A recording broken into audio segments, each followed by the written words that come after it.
Hi வணக்கம். பாண்டியன் ஸ்டோரோட இன்றைக்கான episode தாங்க பார்க்க போகிறோம். தங்கமயில் என்ன பண்ணியிருப்பாங்க, மயக்கம் வருதுன்னு சொல்லிட்டு மீனாவுக்கு ஃபோன் பண்ணியிருப்பாங்க. மீனாவும் அவங்கள பார்த்துட்டு சரி வாங்க டாக்டர்கிட்ட போவோம்னு சொல்லி கூப்பிட்டு போயிட்டு செக் பண்ணுவாங்க. செக் பண்ணால் அங்கே என்ன சொல்கிறாங்கன்னா, தங்கமயில் வந்து கன்சீவாக இருக்காங்கன்ற மாதிரி சொன்னோடனே 2 பேருக்குமே ரொம்ப ஹாப்பியாகிடும். மீனாவும் சரி தங்கமயிலும் சரி ரொம்ப சந்தோஷமாக ஆகிடுவாங்க. அப்போது தங்கமயில் வந்து ரொம்ப அப்படியே ஒரு மாதிரி அழுதுகிட்டும் சந்தோஷமாக அவங்களால தாங்கவே முடியாது. ஏன்னா ஒரு தடவை இதே மாதிரி தான் ஏமாந்து போய் சொல்லியிருப்பாங்க இல்லையா, அதே மாதிரி ஆகிட போகுதுன்னு பயப்படுவாங்க. ஆனால் இந்த தடவை டாக்டர் செக் பண்ணி நீங்கள் கன்சீவாக தான் இருக்கீங்கன்ற மாதிரி சொன்னோன்னே ரொம்ப சந்தோஷத்துக்கு போயிடுவாங்க. அப்போ வெளியில் வந்து மீனாவை கட்டி பிடிச்சி என்ன சொல்கிறாங்க, என்னை அந்த வீட்டில் எல்லாரும் ஏற்றுக்குவாங்கல்ல அப்படின்ற மாதிரி சொல்லுவாங்க.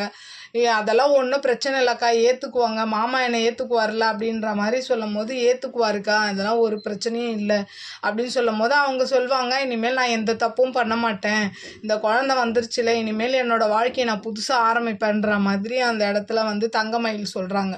சொன்னதுக்கப்புறம் என்ன பண்ணுறாங்க, தங்கமயில் வீட்டுக்கு போயிட்டு அவங்க அப்பா அம்மா கிட்டேயும் சொல்கிறாங்க விஷயத்தை, இந்த மாதிரி கன்சீவாக இருக்குன்னு.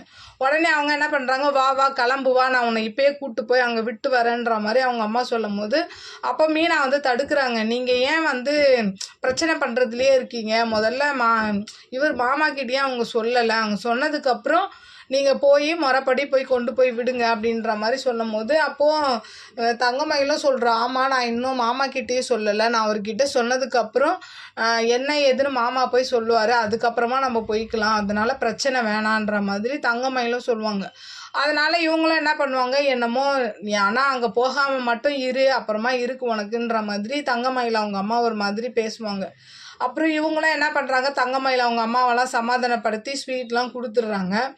அப்படியே இந்த பக்கம் பார்த்தீங்கன்னா மீனா ஹஸ்பண்ட் இருக்கான் பார்த்தீங்களா, அவன் என்ன பண்ணுறான், அவங்க மாமனார் வீட்டுக்கு போனால் அவர் என்ன சொல்கிறாருன்னா, லஞ்சம் வாங்குன்ற மாதிரி சொல்கிறாரு. நீ லைஃப்பில் முன்னேறணுன்னா நீ வந்து சில பேருக்கு வந்து அட்ஜஸ்ட் பண்ணி அவங்களுக்கு ஏற்ற மாதிரி நீ டாக்குமெண்ட்லாம் பண்ணி நீ வந்து லஞ்சம் வாங்கி முன்னேறதை பார்க்கணுன்ற மாதிரி சொல்கிறாரு.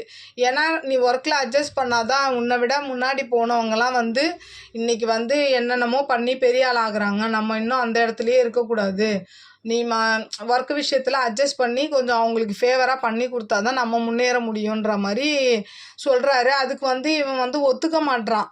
ஏன்னா இது மாதிரி அப்பா அம்மாவுக்கு தெரிஞ்ச ப்ராப்ளம் ஆகிடும்ன்ற மாதிரி சொல்கிறான். ஆனால் இது வந்து மீனாக்கு தெரியாது இந்த விஷயம், இவர் வந்து பேசிகிட்டு இருக்கிறது. ஆனால் இருந்தாலுமே இவர் என்ன பண்ணுறாருன்னா, இல்லை மாப்பிள்ள அது அப்படி தான் நடக்கும், நீங்கள் வந்து அதெல்லாம் அப்பா அம்மா கிட்ட சொல்லாதீங்க, காரு வீடு எல்லாமே வாங்கிட்டீங்கன்னா அவங்க தானே சந்தோஷப்படுவாங்க அப்படின்ற மாதிரி சொல்லும் போது அவங்க மாமியாரும் சொல்கிறாங்க, ஆமாப்பா அதெல்லாம் ஒன்றும் இல்லை, பிரச்சனை இல்லை, பார்த்துக்கலாம், மாமா வந்து என்றைக்கும் உங்கள் நல்லதுக்கு தானே சொல்வார், உங்களை எதுலேயும் மாட்டிலாம் விட மாட்டாருன்ற மாதிரி சொல்லும் போது இவனும் சரின்னு தலையாட்டிடுறான்.